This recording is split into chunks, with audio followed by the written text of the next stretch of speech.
હા વડે આજ વખતે હડતાળ પાડવામાં આવી છે એ વિશે આપનું શું કહેવું? વલસાડ વિભાગ કેમિસ્ટ એસોસિએશનના પ્રમુખ કૌશિક માકડિયા. આજરોજ ઓનલાઈન દવા વેચાય છે જે અમારે ઘણા ટાઈમથી જૂની માગણી છે એ હજુ પણ ચાલુ જ છે. આગળ બી અમે એક દિવસની સ્ટ્રાઇક કરેલી હતી, હજુ પણ એનો નિવારણ નથી આવ્યો. અને મોટાભાગે 90% મેડિસિન ઓનલાઈનમાં ડુપ્લિકેટ બી હોઈ શકે, કારણ કે જે પ્રમાણે એ લોકો ડિસ્કાઉન્ટ આપે છે એ ખરેખર ભારત સરકારનો માર્જિન કરતાં બી વધારે આપે છે. તો આ આમ જનતાને ખોટી ડુપ્લિકેટ દવા મળે અને એના જીવન સાથે ચેડા કરે, એના વિરોધમાં અમે લોકોએ એક દિવસનું બંધ પાડેલું છે.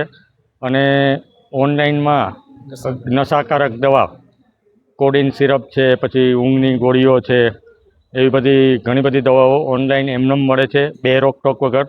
તો એ બધું વેચાણ બંધ થાય, નહીંતર આવતા દિવસોમાં એવું થશે કે આપણા યુવાધન ગમે તેમ મતલબ ઊંધા રવાડે દવાની ચડી જાય તો ઘણું બધું નુકસાન થઈ શકે. સરકાર પાસે તમારી શું માંગ છે હવે પછીના નિર્ણય?